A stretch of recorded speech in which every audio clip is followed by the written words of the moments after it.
Hey guys, Rex Overdrive here with another movie review, and this time we're talking about Justice League. Mother boxes, parademons, and boom tubes, oh my.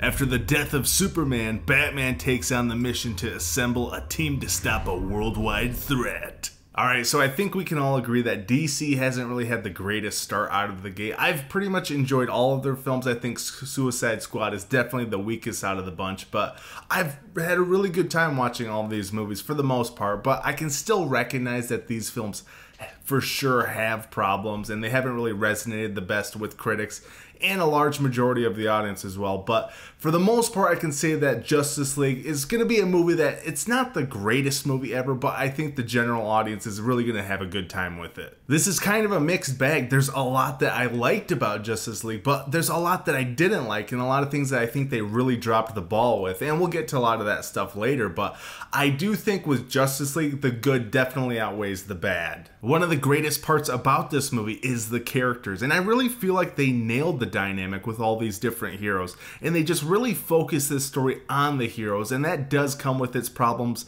because the villain Steppenwolf really takes a backseat, and he's just kind of a tough guy that has an axe. But at the same time, the film spends more time with all these heroes, and you get to see the relationships develop and the banter back and forth between them, and you can really feel Joss Whedon's fingerprints on all of that stuff. I was also really excited to see a few of these new characters in action. The Flash, played by Ezra Miller, for me was one of the standouts, and he was definitely the comedic relief and just really brought that fun sensibility. I've been excited to see Jason Momoa as Aquaman for years since they announced him, and he's essentially as badass from what you've seen in the trailers, and I really dug this kind of like surfer bro Aquaman, and I can't wait for his solo film next year. Cyborg, played by Ray Fisher, is kind of interesting. I was the least familiar with this character going into Justice League, and his dad is played by Miles Dyson from Terminator 2, which is a plus. But overall, I did like what I saw from him, and I could have used a bit more of his backstory, but I'm still curious to see where his character goes from here on out. There's also this kind of like tonal shift for Batman and Bruce Wayne compared to Batman v Superman,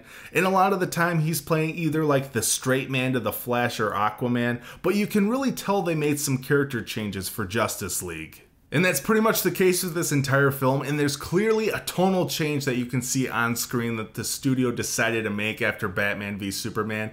And this movie just has an appeal to a larger audience, and families especially. Wonder Woman for me was great. She definitely felt like she was one of the main cores of the movie, and Gal Gadot really embodies that character and also has some pretty badass moments. And like I said earlier, there's a lot that I did like about Justice League, but there's also a lot that I didn't like about the movie. And for a movie of this massive scale and large of a budget that it just has some pretty god-awful CGI, and Steppenwolf, he never really looks quite right in like a real-world setting. It just pretty much looks like a video game cutscene. And there's another character in this movie that I won't mention that hopefully you won't see this on screen and be completely distracted and kind of just like, oh my god, look at that. But if you follow up on the movie news for Justice League, I'm sure you know what I'm talking about, but I'm not going to mention it here so that if you have no idea what I'm talking about, maybe you won't notice this thing on screen and get sucked out of the movie. But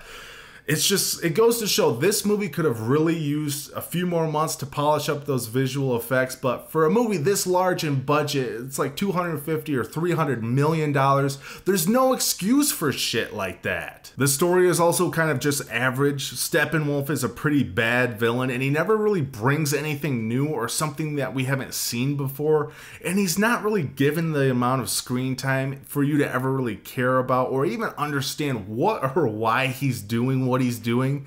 And the story is also just kind of over the place and at times weaving back and forth, and it just gets a bit murky at times. And it's not terrible, but it's just a bit distracting. But overall, I will say that the good does outweigh the bad with Justice League, and I had huge expectations for this movie. It was one of my top 5 most anticipated of the year, and I was quite a bit disappointed, but I do think they did a fantastic job establishing these heroes, and I'm so excited to see what they do with them down the road. So with all that said, I'm going to give Justice League a B-. Even with its shitty CGI and a pretty lackluster story and villain, I had a good time with Justice League. Guys, that's it for this video. All applicable links are down below. Thank you so much for watching. I'm Rex Overdrive. I'll see you next time.